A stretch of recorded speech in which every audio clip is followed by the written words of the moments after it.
السلام علی سید الانبیاء والمرسلین علیہ وعلی آلہ واصحابہ اجمعین۔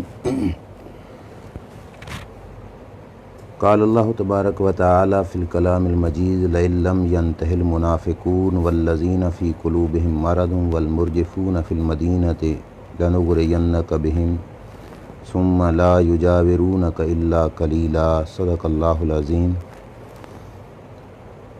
اللہ تعالیٰ کے فضل و کرم سے اور اس کے پیارے حبیب صلی اللہ تعالیٰ علیہ وآلہ وسلم کی نگاہ رحمت کے صدقے سے فہم دین کورس کا 9واں سبق ہے۔ آج کا موضوع ہے میڈیا اور اس کے شرعی احکام۔ اللہ تعالیٰ صحیح بیان کر کے عمل کی توفیق عطا فرمائے۔ میڈیا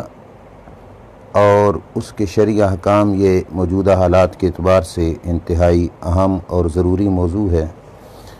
اور اس کی اہمیت بھی ہے کہ میڈیا کا انسانی کردار پر بہت گہرا اثر پڑتا ہے، اور میڈیا انسان کے کردار کو سنوارنے، بنانے اور اس کو خراب کرنے کے اندر بنیادی طور پر اثر انداز ہوتا ہے۔ اس واسطے جو ہمارے ہاں میڈیا چل رہا ہے، اس میڈیا کو شریعت کے تابع کرنا اور شریعت کے پابند رہنا اس واسطے بھی ضروری ہے کہ اس کے اثرات جو انسان اس کو استعمال کرتے ہیں، یوز کرتے ہیں، ان کے اوپر پڑتے ہیں۔ باقی یہ نہ سمجھنا کہ یہ میڈیا اور یہ سلسلہ صرف آج سے شروع ہوا نہیں۔ اردو زبان میں میڈیا کو ذرائع ابلاغ کے نام سے یاد کیا جاتا ہے، انگلش میں اسی ذرائع ابلاغ کو میڈیا کہا جاتا ہے، اور ذرائع ابلاغ کا معنی ہے کوئی بھی وہ ذریعہ جس کے ذریعے سے انسان اپنا پیغام کسی دوسرے تک پہنچائے۔ اور یہ ابلاغ والا کام اتنا اہم ہے کہ اس مقصد کے لیے رب ذوالجلال جل شانہ نے جب اپنے احکام کے ابلاغ یعنی پہنچانے کے لیے مخلوق تک انتخاب کیا تو انبیاء اور رسل کا انتخاب کیا، اور انبیاء اور رسل کے ذریعے سے اللہ کریم نے اپنا پیغام لوگوں تک پہنچایا۔ اور اللہ کے نبی اور رسول جو بھی گزرے وہ یہ کہا کرتے تھے وما علینا الا البلاغ المبین۔ بلاغ مبین کا معنی ہے واضح واضح پہنچا دینا، یعنی جو پیغام ہو اس کو بغیر کسی رد و بدل کے، بغیر تبدیلی کے اور بغیر کسی جو ہے جھوٹ کی ملاوٹ کے واضح تک پہنچا دینا، یہ ذمہ داری ہوتی ہے اس شخص کی جس کے ذمے یہ کام لگایا گیا ہو۔ اور اگر گہری نظر سے دیکھا جائے تو یہ پیغام رسانی والی ذمہ داری جو ہے اللہ کریم جل شانہ نے ان مخصوص بندوں کے ذمے لگا کر ہمیں اس بات کی طرف اشارہ کیا کہ یہ اتنا مقدس پیشہ ہے اور اتنا مقدس طریقہ ہے کہ میں نے اپنے پاکیزہ بندوں کے ذمے یہ کام لگایا اور ان سے یہ کام لیا۔ میڈیا اور ذرائع ابلاغ کے جو ذرائع ہیں، شروع سے یہ سلسلہ چلا آ رہا ہے۔ اللہ کریم جل شانہ نے انسان کو یہ زبان دی اسی خاطر کہ انسان اپنی ضرورت کو اور اپنے مدعا کو دوسرے لوگوں تک جب پہنچانا چاہے تو اپنی زبان کو استعمال کرے، اور زبان کے ساتھ ساتھ دوسرا ذریعہ ابلاغ اللہ کریم نے قلم عطا فرمایا۔ انبیاء سابقین نے زبان کو بھی استعمال کیا اور قلم کا استعمال بھی اپنے مقصد اور پیغام کے پہنچانے کے لیے انبیاء اکرام علیہ السلام نے فرمایا۔ قرآن مقدس میں سورہ نمل میں موجود ہے کہ اللہ کے نبی حضرت سلیمان علیہ السلام نے اپنا پیغام ملکہ بلقیس کے نام جب پہنچانا تھا تو خط لکھا، اور وہ لکھ کر جو ہے ایک پرندے کے ذریعے سے ملکہ بلقیس تک پہنچایا اور اس کو یہ پیغام سنایا۔ سلسلہ یہ چلتا رہا۔ آقا کریم صلی اللہ علیہ وسلم کے زمانے میں بھی جو میڈیا یعنی ذرائع ابلاغ کا سلسلہ تھا، اس زمانے میں یہ تھا کہ جو خبر یا جو بات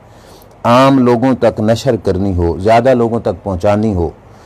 اس زمانے میں یہ تھا کہ کوہ صفا پر یعنی صفا پہاڑی پر چڑھ کر لوگ اس بات کو کہتے تو وہ بات جو ہے مجمع جمع ہو جاتا اور لوگوں تک اس بات کو پہنچایا جاتا۔ نبی اکرم صلی اللہ علیہ وسلم نے جس وقت اعلان نبوت فرمایا تو سرکار نے جو خطبہ دیا تھا وہ بھی صفا کی پہاڑی پر دیا اور لوگوں تک اس پیغام کو پہنچایا۔ تو ابلاغ کے جو ذریعے شریعت سے متصادم نہ ہوں اور غیر اخلاقی نہ ہوں، ان ذرائع کو انبیاء سابقین نے، انبیاء اکرام علیہم السلام نے اور ہمارے آقا مولا صلی اللہ علیہ وسلم نے استعمال فرمایا۔ غیر اخلاقی طریقہ کار بھی تھے عرب کے اندر، کپڑے اتار کر پھرنے لگ جانا، سر میں راکھ ڈالنا، اس طریقہ کار کو اسلام نے ناپسند کیا اور سرکار نے اس کو اختیار نہیں کیا۔ پہاڑ کی چوٹی پر چڑھ کر پیغام کا پہنچانا، یہ بھی ایک طریقہ کار تھا، حضور نے استعمال کیا، اور بین الاقوامی سطح تک یعنی دور دراز تک پورے جزیرہ عرب تک جو پیغام اس زمانے میں پہنچانا ضروری سمجھا جاتا، اس کے لیے حج کے موقع کا انتظار کیا جاتا۔ مکہ شریف میں حج کے موقع پر مجمع کثیر بنتا اور اس مجمع میں وہ پیغام سنایا جاتا، اور اس کے ساتھ ساتھ مکہ شریف میں 2 بازار تھے، عکاظ اور ذوالمجاز کے، اور ان میں بازاروں میں منڈیاں لگتیں اور اس میں کثرت سے ہجوم ہوتا، علاقے سے بھی اور بیرون علاقے سے بھی دور دراز سے لوگ جمع ہوتے، تو جو بات دور دراز تک پہنچانا ہوتی ان منڈیوں میں جا کے کہی جاتی تو وہ دور دراز تک بھی اس پیغام کو پہنچایا جا سکتا تھا۔ ہمارے آقا مولا صلی اللہ علیہ وسلم نے اس طریقہ کار کو بھی اختیار کیا۔ اعلان نبوت اور اپنے اسلام کے پیغام کو پہنچانے کے لیے سرکار عکاظ اور ذوالمجاز کی منڈیوں میں بھی جاتے اور وہاں پہ بھی لوگوں تک یہ پیغام پہنچایا کرتے تھے۔ مدینہ شریف کے اندر اسلام کے پیغام کے پہنچنے کا ذریعہ یہی جگہ بنی، اور ان مواقع پر اور ان اجتماعوں میں حضور کے جو اسلامی پیغام کا جو پہنچانا ہے وہی ذریعہ بنا، اور دور دراز تک پھر یہ سلسلہ چلتا رہا۔ مدنی زندگی میں آقا کریم صلی اللہ علیہ وسلم نے یہی زبان سے یہ سلسلہ پیغام پہنچانے والا جاری رکھا، لیکن چونکہ مکہ کے لوگوں سے جنگ و جدال کا سلسلہ تھا تو پیغام زیادہ بیرونی سطح تک نہ پہنچایا جا سکا۔ صلح حدیبیہ کے بعد جس وقت مکہ شریف کی طرف سے امن کی صورتحال تھی تو اس وقت سرکار نے بیرون ممالک کے بادشاہوں کے نام خطوط لکھے، کتب احادیث کے اندر یہ باتیں باقاعدہ طور پہ موجود ہیں۔ یہ سارا سلسلہ عرض کرنے کا مقصد یہ ہے کہ یہ میڈیا اور ذرائع ابلاغ کا سلسلہ یہ شروع سے جاری ہے، اور اس کے اندر ترقی کے حالات کے اعتبار سے مختلف قسم میڈیا کی بنی، پرنٹ میڈیا، الیکٹرانک میڈیا، اور پھر اب سوشل میڈیا اس کے اندر آ گیا۔ پرنٹ میڈیا میں اخبارات، رسائل وغیرہ کا استعمال کیا جاتا ہے، اور الیکٹرانک میڈیا میں یہ ریڈیو، ٹیلی ویژن وغیرہ ان کا استعمال، اور جو اب سوشل میڈیا ہے اس میں تو کثرت کے ساتھ اس کے مختلف شعبہ جات ہیں، فیس بک، واٹس ایپ، یوٹیوب، ٹویٹر اور اسکائپ، یہ سارے سلسلے جو ہیں یہ اس واسطے ہیں کہ انسان اپنا پیغام دوسرے تک پہنچائے۔ لیکن اس سلسلے میں شرعی احکام کیا ہیں؟ شرعی احکام کے پیش نظر ہی ہمارا آج کا موضوع ہے۔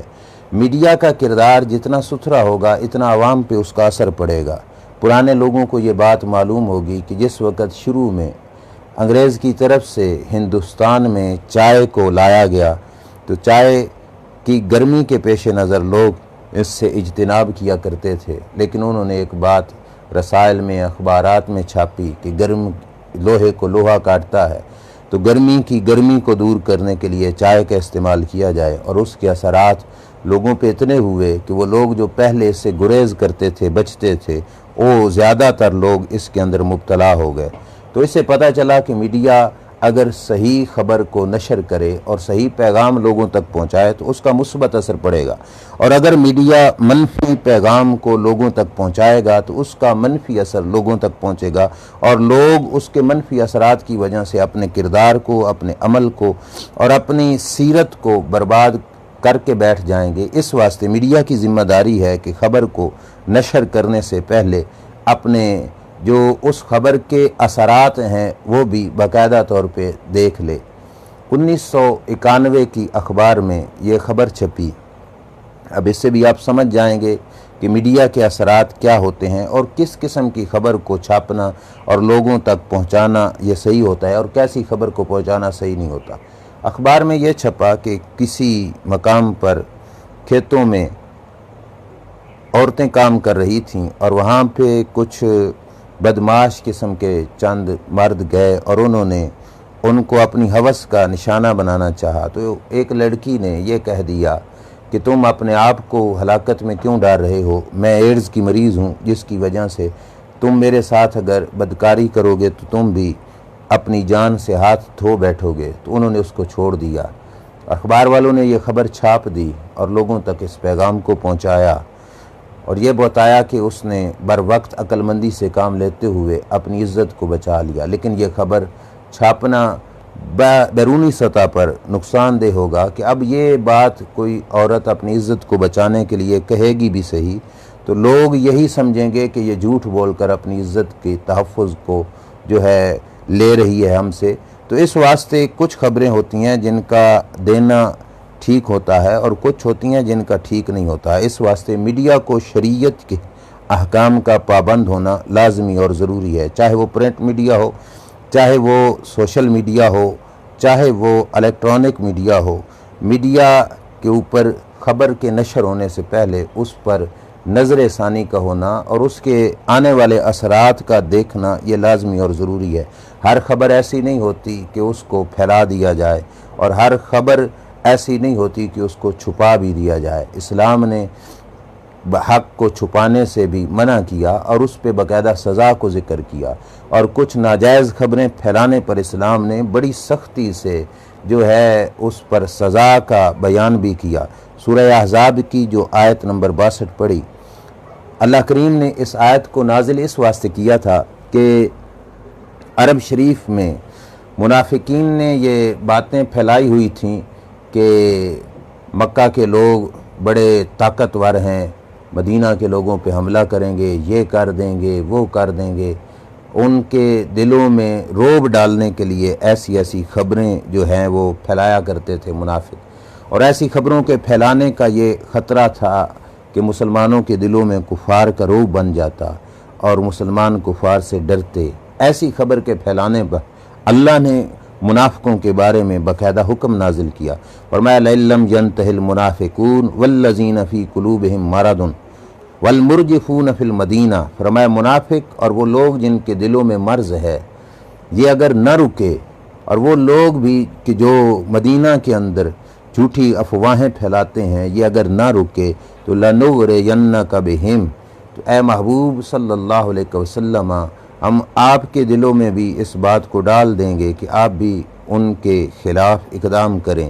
اور آپ کے اقدام کا نتیجہ یہ ہوگا کہ ثم لا یجاورونک الا قلیلا، کہ وہ لوگ تمہارے پڑوس میں نہیں رہ سکیں گے، ان کو نکال دیا جائے گا۔ یعنی ایسا شخص جو غلط افواہ پھیلا کر لوگوں کے جذبات سے کھیلے اور لوگوں کے اندر ناجائز طور پر جو ہے ان کی جو جذبات ہیں ان کو خراب کرنے کی کوشش کرے، تو ایسے لوگ جو ہیں ان کو علاقے سے نکال دینے کا اللہ کریم نے حکم دیا۔ اور یہاں تک فرمایا ملعونین، کیسے لوگ ملعون ہیں کہ جو اس قسم کا کردار اپنا رہے ہیں۔ اینما ثقفوا اخذوا وقتلوا تقتیلا، فرمایا ایسے لوگوں کی سزا بڑے بڑے جرم کے تحت کبھی قتل تک بھی پہنچ جاتی ہے۔ سنت اللہ فی الذین خلو من قبل، ایسے لوگوں کو رب نے نہ چھوڑا کسی بھی زمانے میں جن لوگوں نے غلط افواہوں کے ذریعے لوگوں کی کردار کشی کی۔ وَلَن تَجِدَ لِسُنَّتِ اللَّهِ تَبْدِيلًا، اللہ کے طریقے کو بدلتا ہوا تم نہیں پاؤ گے۔ تو اس واسطے میڈیا کا پابند ہونا یہ بھی لازمی ضروری ہے۔ لیکن پرانے وقتوں میں اعلیٰ اقتدار کے لوگوں نے میڈیا کو اپنا اس طریقے سے پابند کیا، یعنی مقتدرانہ طور پہ پابندی لگا دی کہ جو منصب اقتدار پہ لوگ بیٹھے ہیں، میڈیا کو ان کے خلاف کسی قسم کی کوئی بات کرنے کا یا کسی کو ان کے بارے میں کسی بات کے کرنے کا اور اس کی خبر کو نشر کرنے کی میڈیا کو اجازت نہیں ہوتی تھی۔ ایسی پابندی شریعت مطہرہ میڈیا پہ گوارا نہیں کرتا۔ اسلام بڑے سے بڑے جو عہدیدار ہے اس کے سامنے حق کہنے کی اجازت دیتا ہے اور اس عہدیدار کو اس بات کی پابندی کراتا ہے کہ وہ اس خبر اس بات کو جو سامنے سے رد کی جا رہی اس کو سنے اور اس کا مثبت انداز میں جواب فراہم کرے۔ خلیفہ دوم مراد رسول حضرت عمر فاروق رضی اللہ تعالیٰ عنہ نے خطبہ دیتے ہوئے ارشاد فرمایا تھا کہ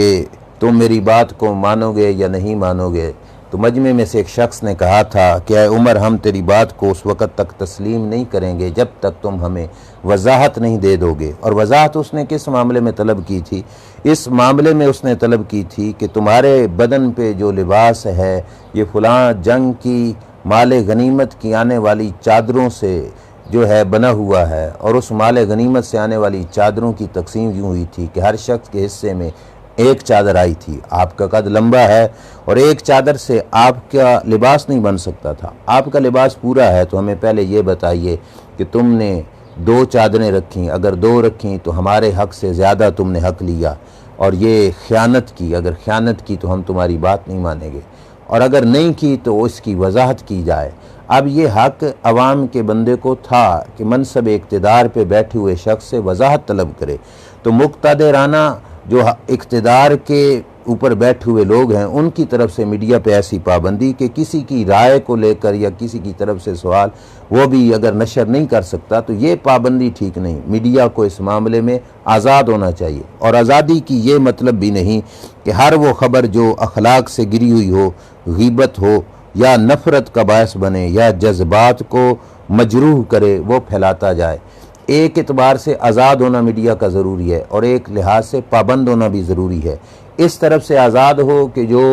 اقتدار پر بیٹھے ہیں ان کی طرف سے آزادی ہو کہ ان کی من مانی چلے، یہ نہ ہو۔ جو خبر صحیح ہو وہ پھیلائی جائے، اور جو خبر صحیح نہ ہو اس کے اگرچہ جتنے بھی پیسے ملیں، میڈیا کا حق بنتا ہے کہ اس خبر کے نشر کرنے سے گریز کرے۔ ہمارے ملک میں ہمارے میڈیا کو یہودی تنظیموں نے اور حکمرانوں نے خریدا، جس کے بیس پر میڈیا وہ خبر نشر کرتا ہے جو ان کی مرضی کے مطابق ہوتی ہے، اور ان کی مرضی کے خلاف ہو تو وہاں پہ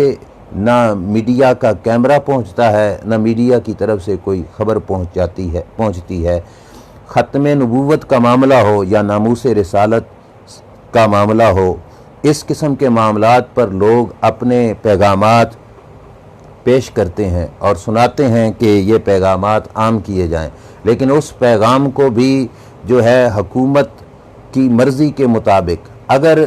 عوام کے وہ پیغام جتنی تعداد میں لوگ دیتے ہیں وہ سارے کے سارے عام میڈیا نشر کرے تو لوگوں کو پتہ چلے کہ ناموس رسالت اور ختم نبوت کے معاملے میں یہ لوگ کتنے حساس ہیں، لیکن ایسے معاملے میں ہمارا میڈیا بالکل سو جاتا ہے۔ لیکن جہاں پہ معاملہ حالت اقتدار والے لوگوں کا ہوتا ہے، منصب والے اور اقتدار والے لوگوں کا ہوتا ہے، وہاں پہ چھوٹی سی بات پر میڈیا کے 12 کیمرے موجود ہوتے ہیں، تو یہ رویہ ٹھیک نہیں۔ آزادی رائے کے اعتبار سے میڈیا کو آزاد ہونا چاہیے، وہ پابند نہ ہو، لیکن شریعت کی پابندی اس کے سامنے لازمی اور ضروری ہے۔ اخلاقی اور سماجی شرائط کی پابندیاں بھی جو میڈیا ہے اس کے اوپر لازمی اور ضروری ہیں، اور میڈیا کی ذمہ داری بنتی ہے کہ وہ خبر جس کے ذریعے سے مفاد عامہ کو نقصان پہنچے گا اور لوگوں کے مفاد کے لیے خطرناک ہوگی، اس خبر کے نشر کرنے سے گریز کرے، اگرچہ وہ خبر بظاہر بے شک سچی ہی کیوں نہ ہو، اس خبر کو نشر کرنے سے گریز کیا جائے، اور پھر بیرونی سطح سے جو خبر آئے آنکھیں بند کر کے اس کو نشر نہ کر دیا جائے، اس کی سچائی تک اور اس کی گہرائی تک پہنچنا لازمی اور ضروری ہے۔ اگر اس کی گہرائی تک میڈیا پہنچے بغیر خبر کو نشر کرے گا تو بہت بڑا نقصان ہو سکتا ہے۔ اللہ کریم جل شانہ نے قرآن مقدس میں فرمایا ان جاءکم فاسق بنبأ فتبینوا، کہ اگر کوئی فاسق تمہارے پاس کوئی خبر لے کے آئے تو اس خبر کی خوب تحقیق کیا کرو، اور اس خبر کی تحقیق کرنے کے بعد اس پہ عمل درآمد کیا کرو۔ یہ نہ ہو کہ بغیر تحقیق کیے تم عمل درآمد میں شروع ہو جاؤ تو کل تمہیں ندامت کا سامنا کرنا پڑے۔ اس واسطے اسلام نے خبر کی گہرائی تک پہنچنے کا حکم دیا، اور یہاں تک بھی کہہ دیا کفا بالمرء کاذبا ان یحدث بکل ما سمع، کسی شخص کے جھوٹا ہونے کے لیے اتنا کافی ہے کہ وہ ہر سنی ہوئی بات کو آگے بیان کر دے۔ ہر سنی ہوئی بات ضروری نہیں کہ سچی ہو، تو اس معاملے میں تحقیق اور گہرائی تک پہنچنا یہ لازمی اور ضروری ہے، اور یہ میڈیا اور میڈیا کو کور کرنے والے حضرات کی ذمہ داری ہے، چونکہ آج کل سوشل میڈیا ہے، ہر شخص کے ہاتھ میں موبائل ہے، اور موبائل پہ فیس بک اور یوٹیوب اور یہ واٹس ایپ وہ استعمال کر رہا ہے، اور اس سلسلے میں جو خبر بھی اس کے سامنے آتی ہے اس کو شیئر کر دیتا ہے۔ ہمارے سوشل میڈیا کے صارفین جو ہیں، چاہے جس طبقے سے بھی ہوں، اس معاملے میں ان کو خاص احتیاط کرنی چاہیے کہ ہر وہ خبر جس کو فیس بک پہ پوسٹ کیا گیا ضروری نہیں کہ آپ اس کو شیئر کریں۔ اس معاملے میں کافی کوتاہی برتی گئی۔ عام خبریں تو عام خبریں رہیں، احادیث مقدسہ کی پوسٹ بنا کے لوگ شیئر کر دیتے ہیں اور دوسرے لوگ اس کی تحقیق کیے بغیر اس کو آگے پہنچا دیتے ہیں۔ یہ سراسر انتہائی غلطی ہے۔ میں نے خود دیکھا، بخاری شریف کا حوالہ دے کر جلد نمبر 2 اور صفحہ نمبر لکھ کر باقاعدہ طور پہ جو ہے نشر کیا گیا پوسٹ کو۔ جب کچھ ساتھیوں نے مجھ سے پوچھا تو ہمیں اس روایت کے ڈھونڈنے میں جب ہم نے غور و فکر کیا تو بخاری رہی، کتب احادیث میں اس روایت کا بالکل ہمیں نام و نشان تک بھی نہ ملا۔ تو اس واسطے جس خبر کے نیچے بخاری لکھا ہو یا حدیث کا حوالہ ہو یا کسی بھی معاملے کی خبر ہو، آنکھیں بند کر کے اس کو آگے پھیلانے سے گریز کیا جائے۔ سچ اور حقیقت تک پہنچنا یہ ہمارے لیے لازمی اور ضروری ہے، اور اس سلسلے میں یہ بھی لازمی ضروری ہے کہ میڈیا، چاہے وہ الیکٹرانک میڈیا ہو، چاہے پرنٹ میڈیا ہو، چاہے سوشل میڈیا ہو، ظلم کے خلاف بولنے میں وہ مظلوم کا ضرور ساتھی بنے، نہ کہ یہ کہ ظالم کا ساتھی بنے اور مظلوم کے کردار کو اس انداز میں پیش کیا جائے کہ ظالم کو حق پر دکھایا جائے۔ ایسا نہ ہو، بلکہ مظلوم کا ساتھی بنے اور مظلوم کا ساتھی بن کے ظالم کے خلاف آواز کو بلند کیا جائے اور اونچے اقتدار کے لوگوں تک اس بیچارے مظلوم کی آواز کو اور اس حقیقت کو پہنچایا جائے، تاکہ مظلوموں کو جو ہے ظالموں کے طرف سے جو ہے آزادی مل سکے اور وہ اس سے اپنی جان کی خلاصی حاصل کر سکیں۔ اس سلسلے میں چاہے بڑے سے بڑے جو منصب اور اقتدار پہ بیٹھے ہوئے لوگ ہیں ان کے خلاف بھی کلمہ حق بولنا پڑے اور اس کی بے شک سزا بھی بھگتنی پڑے، تو اس سلسلے میں میڈیا کے کسی بھی شعبے کو اس معاملے میں گریز نہیں کرنا چاہیے۔ وہ میڈیا کے لوگ مبارکباد کے مستحق ہیں جنہوں نے قید و بند کی صعوبتیں برداشت کر لیں لیکن عوام تک جھوٹ پہنچانے سے گریز کیا، اور اس سلسلے میں ہمیں بھی اس چیز کا لازمی دھیان رکھنا چاہیے۔ میرے آقا صلی اللہ علیہ وسلم نے بڑا پیارا مضمون دیا اس حوالے سے، فرمایا الا لا یمنعن رجلا ہیبۃ الناس ان یقول بحق اذا علم، فرمایا سنو لوگو، کسی شخص کا روب اس بات سے نہ روکے کہ وہ حق بات کہے، یعنی حق بات کہنے سے کسی کے روب میں نہ آ جائے کہ کسی کے روب میں آ کر، کسی کے ڈر میں آ کر، کسی کے خوف میں آ کر وہ حق بات کہنے سے رک جائے، نہیں بلکہ حق بات ضرور کہے، چاہے جتنا بھی سامنے سے جرت مند اور طاقتور بندہ ہو اور اس کی طرف سے اس کو جتنے بڑے نقصان کا خدشہ ہو، حق بات کے کہنے سے گریز نہیں کرنا چاہیے۔ اس سلسلے میں ایک جامع اور بڑی تفصیلی اور بڑی واضح اور بہت پیاری حدیث جو کنز العمال اور طبرانی شریف کے اندر موجود ہے، میرے آقا صلی اللہ علیہ وسلم نے فرمایا سیکون علیکم ائمہ، فرمایا ان قریب تمہارے سردار، پیشوا، تمہارے امام، تمہارے حکمران ایسے لوگ ہو جائیں گے کہ یملکون ارزاقکم، تمہاری تنخواہیں، تمہاری سیلری، تمہارے جو تمہیں تنخواہیں ملتی ہیں، تمہارے رزق ان کے ہاتھوں میں ہوں گے، مطلب تم ان سے تنخواہیں لے کے کھا رہے ہوگے، لیکن وہ لوگ تمہارے بڑے یعنی جن کے تم تابع دار ہو، تمہاری روزی ان کے ہاتھوں میں پڑ چکی ہے، وہ تمہیں تنخواہیں دیتے ہیں، لیکن لوگ ایسے ہوں گے کہ یحدثونکم فیکذبون، فرمایا تم سے بات کریں گے لیکن بولیں گے جھوٹ، وَيَعْمَلُونَ فَيُسِيئُونَ الْعَمَلَ، کام کریں گے تو کام بھی ان کا برا ہوگا، لا يَرْضَوْنَ مِنْكُمْ حَتَّى تُحْسِنُوا قَبِيحَهُمْ، فرمایا ایسے لوگوں کے تم محتاط ہوگے کہ اس وقت تک تم سے راضی نہیں ہوں گے جب تک تم ان کے بد کرداری کی بھی تعریف کرو، ان کے برے کردار کو بھی اچھا کر کے پیش کرو، وَتُصَدِّقُوا كِذْبَهُمْ، اور جب تک تم ان کے جھوٹ کی تصدیق نہیں کرو گے، وہ بولیں جھوٹ اور وہ سمجھیں گے کہ یہ آگے سے ہمارے جھوٹ کو سچا کہیں، فرمایا جب تک تم ایسا نہیں کرو گے اس وقت تک وہ تم سے راضی نہیں ہوں گے۔ اللہ کے نبی صلی اللہ علیہ وسلم نے فرمایا اگرچہ معاملہ اتنا ہو کہ وہ لوگ تمہارے تنخواہوں کے، تمہاری سیلری، تمہارا رزق ان کے ہاتھوں میں ہو، لیکن اگر وہ بد کردار ہوں اور تم سے چاہتے ہوں کہ تم ان کی بد کرداری کی تحسین کرو اور ان کے جھوٹ کو بھی سچا کہہ کے لوگوں کے سامنے پیش کرو، میرے آقا صلی اللہ علیہ وسلم نے فرمایا فآتوہم الحق، فرمایا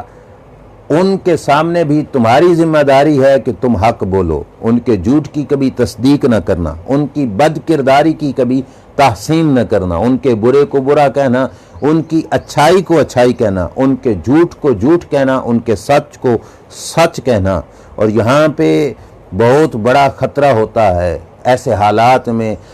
حق بولنے سے اور حق کی طرفداری کرنے سے۔ اگرچہ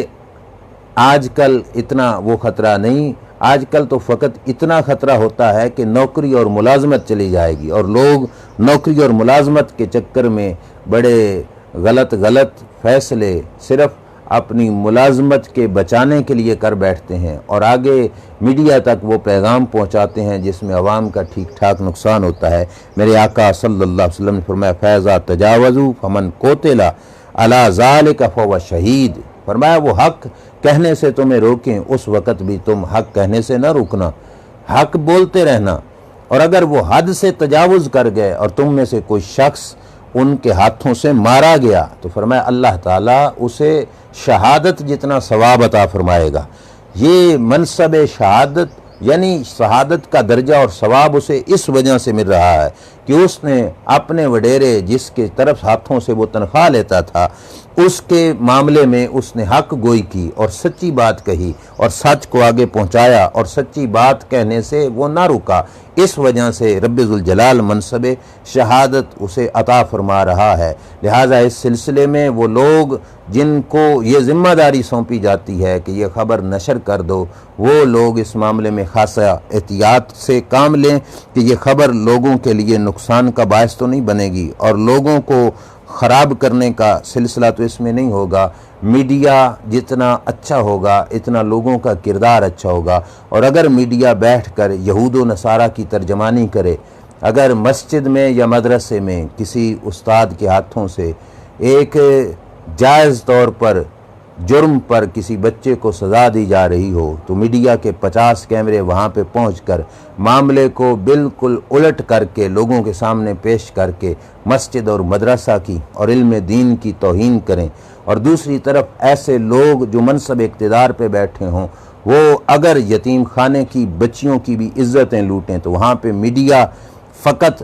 اپنے جو ہے سوشل ہونے کے لیے چپ ہو کے بیٹھا رہے تو رب ذوالجلال جل شانہ ایسے میڈیا سے پوچھے گا۔ اور اگر میڈیا یہ وتیرہ بنا لے کہ ہم نے اپنی زندگی میں ہر وقت اسلام کو ہی کوسنا ہے، اسلام سے متعلقہ لوگوں کو ہی کوسنا ہے، تو وہ آخرت کے اندر اس کی جواب دہی ان کو کرنی پڑے گی۔ ہاں میں یہ نہیں کہتا کہ ہر داڑھی والا شخص صحیح ہے، ہر پگڑی والا صحیح ہے، لیکن یہ بھی نہیں کہتا کہ ہر ایک خراب ہے۔ اس واسطے اس معاملے میں میڈیا کو نظر ثانی کرنی چاہیے اپنے کردار پر کہ ہم کس طرف کو جا رہے ہیں اور لوگوں کے سامنے کس چیز کو پیش کیا جا رہا ہے، اور اس حوالے سے بھی کہ اگر